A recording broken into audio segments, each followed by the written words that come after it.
నమస్తే, welcome to four sights TV. రాష్ట్ర ప్రభుత్వం ప్రవేశపెట్టిన ఉచిత బస్సు ప్రయాణంతో ఆటో డ్రైవర్లు ఆత్మహత్యలకు పాల్పడుతున్నారని బీఆర్ఎస్ నాయకుడు పాల సాయిరాం అన్నారు. సిద్దిపేట పట్టణంలోని ఓపెన్ ఆడిటోరియంలో సిద్దిపేట ఆటో కోఆపరేటివ్ సొసైటీ నాయకులు విలేకరుల సమావేశం నిర్వహించారు.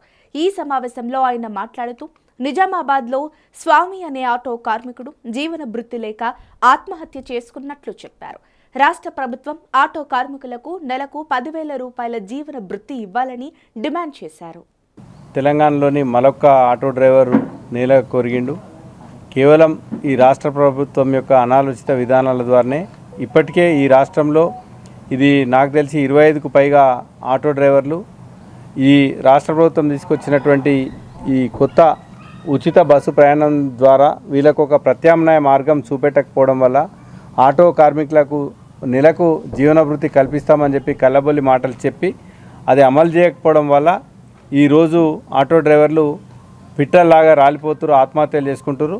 ఈరోజు నిజామాబాద్లోని స్వామి అనే ఆటో డ్రైవర్ చాలా చనిపోతూ కూడా తన కుటుంబం యొక్క తన వృత్తి యొక్క ఆత్మగౌరవాన్ని ఓ దిక్కు తెలియజెప్తూనే ఈ రేవంత్ రెడ్డి ప్రవేశపెట్టినటువంటి ఈ ఉచిత బస్సు ప్రయాణం ద్వారా ఆటో మాకు ఇంకా ముందుకు సాగది, తద్వారా మా జీవనోపాధి కోల్పోతున్నాం, కుటుంబం గడవడం చాలా కష్టమని తెలియజేస్తూ తన సోదరికి చాలా ఆవేదనతోని ఒక వాయిస్ మెసేజ్ పెట్టి ఒకవేళ నా కుటుంబం ఒకవేళ నేను నా సహధర్మచారిని కష్టంలో సుఖంలో తోడున్న సహధర్మచారిని కూడా నేను లేనప్పుడు బతకడం కష్టమని తెలియజేసి తను ఆమె చనిపోయి మళ్ళా బతికున్న బిడ్డ గురించి కూడా భవిష్యత్తు గురించి చాలా ఆందోళన చెందుతూ తన సోదరికి ఒక వాయిస్ మెసేజ్ పెట్టి ఎంత ఘోరాతి ఘోరంగా ఒక ఆత్మహత్య చేసుకున్న విషయాన్ని ప్రభుత్వం గుర్తించాలి. దీన్ని ఆటో కోఆపరేటివ్ మా సిద్దిపేట జిల్లా ఆటో క్రెడిట్ కోఆపరేటివ్ సొసైటీ పక్షాన మేమందరం తీవ్రంగా ఖండిస్తున్నాం. ఈ ఆటో కార్మికుడి ఆత్మహత్య కాదు, ఇది రాష్ట్ర ప్రభుత్వం చేసినటువంటి హత్యగా భావించాలని చెప్పి మేము కోరుతున్నాం. అయితే రాష్ట్రంలో సుమారు 15 లక్షల ఆటో కార్మికులు ఈ ఆటో రంగం మీద ఆధారపడి ఉన్నారు. గతంలో విజ్ఞప్తుల ద్వారా నిరసనల ద్వారా చాలా మొన్న ఒకసారి రాష్ట్ర వ్యాప్తంగా ఆటోలు బంద్ కూడా చేసి తమ నిరసనను మాకున్న కడుపు నొప్పి ఆటో కార్మికులు రోడ్డు మీద పడే ఒక దుస్థితి నెలకొన్నది. మీరు మహిళలకు ఉచిత బస్సు ప్రయాణం కల్పించడాన్ని ఏ ఆటో డ్రైవర్ కూడా వ్యతిరేకిస్తలేడు.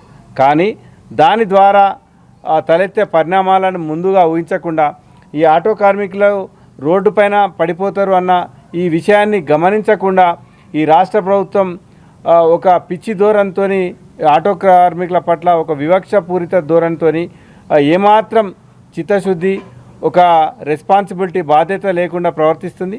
అయితే ప్రభుత్వం వెంటనే ఇంకా ఈ హత్యలు కొనసాగించద్దు, ఈ ఆటో డ్రైవర్లను హత్య చేస్తున్నటువంటి రాష్ట్ర ప్రభుత్వం వెంటనే కనువిప్పి కలిగి ఒక మానవీయ కోణంలో ఆలోచించి ఆటో డ్రైవర్లకు ప్రతి ఆటో డ్రైవర్ కోరుతుండు, మీరేదో సంవత్సరానికి 12,000 అని బూటకపు హామీలు ఎన్నికల్లో ఇచ్చిండ్రు. మేము మీ రాష్ట్ర ప్రభుత్వ వైఖరిని కాంగ్రెస్ పార్టీ వైఖరిని మేము తీవ్రంగా ఖండిస్తున్నాం.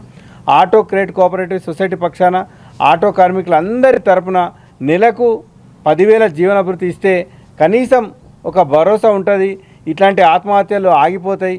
ఎన్నో గరీబ్ కుటుంబాలలో మీరు కొత్తగా పిట్టల్లాగా రాలే ఆటో కార్మికులు చనిపోకుండా ఉండడానికి రాష్ట్ర ప్రభుత్వం నుంచి ఒక మంచి శుభసూచకమైన ఒక పాజిటివ్ అడిగేస్తారని చెప్పి మేము ఆశాభావం వ్యక్తం చేస్తున్నాం.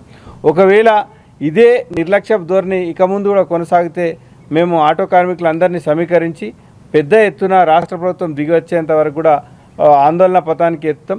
మీరు ఇకనైనా ఇట్లా చాలని ఈ కడుపుతో నెట్టుకొస్తున్నటువంటి ఆటో కార్మికులకు ఈ ఉచిత బస్సు ప్రయాణానికి ముందు తర్వాత ఆటో కార్మికుల జీవితాల్లో చాలా పెద్ద తేడా వచ్చింది. ఈ తేడా గమనించి కనీసం 3 పూటల తిండి తినడానికి కూడా నోచుకోలేని పరిస్థితిలో ఆటో కార్మికులు ఉన్నారు. ఈ దయనీయమైన పరిస్థితికి కారణమైనటువంటి ప్రభుత్వం యొక్క ధోరణి కాబట్టి ఇక్కడ ఉచిత ప్రయాణాన్ని మహిళలకు పొందే సౌకర్యాన్ని ఏ ఆటో కార్మికుడు కానీ మా సొసైటీ కానీ విమర్శిస్తలేదు. ఆ మహిళలకు ఒక మంచి సౌకర్యం ఇచ్చారు, మంచిదే.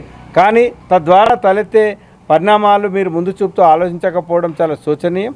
రాష్ట్ర ప్రభుత్వం చిత్తశుద్ధితో బాధ్యతాయుతంగా వ్యవహరించి సమాజంలో ప్రతి గరీబోనికి 108 మోస్ట్ కామన్ అవైలబుల్ వెహికల్ అంటే ఏ గరీబోనికైనా అందుబాటులో ఉన్నటువంటి ఒక రవాణా సాధనం ఆటో కాబట్టి ఈ ఆటో రంగం పట్ల దీనిపైన ఆధారపడి ఉన్నటువంటి ఆటో కార్మికుల పట్ల చిన్న చూపు తగదు.